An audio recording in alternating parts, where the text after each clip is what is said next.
Ukraine will be able to send 140 advanced tanks and turn off missiles from the west. Ukraine received 120 to 140 tanks in the delivery of the first wave of the 12 Western nations match. This is the Minister of Foreign Affairs of Ukraine, Dmytro Kuleba. This month, Kiev received the green light from the west to receive a main battle tank to help fend off Russia's full-scale military aggression since last year. Currently, Moscow forces are making great efforts to make additional advances in eastern Ukraine.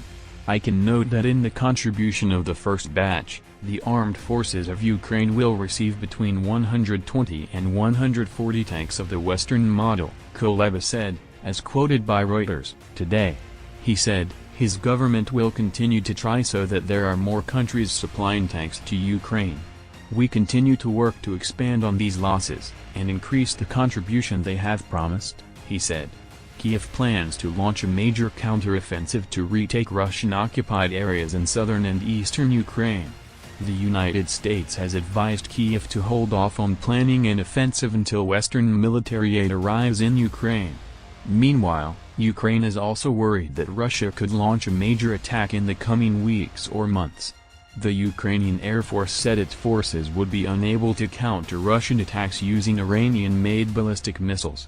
The warning comes as Moscow is expected to receive supplies of ballistic missiles made by Tehran. Russia is still willing to accept UAVs, unmanned aerial vehicles, and Fateh and Zulfiqar missiles from Iran. Those are ballistic missiles. We don't have the means to defeat them, said a spokesman for the Ukrainian Air Force Command. In November last year, Iran was reported to be preparing to ship about 1,000 more weapons to Russia for use in the war in Ukraine.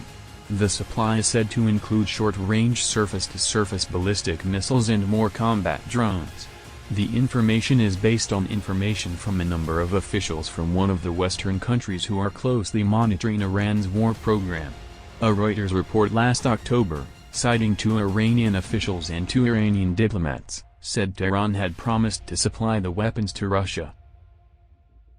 Russia has requested more Iranian drones and ballistic missiles with increased accuracy, especially the Fateh and Zulfiqar missile groups, one Iranian diplomat told Reuters.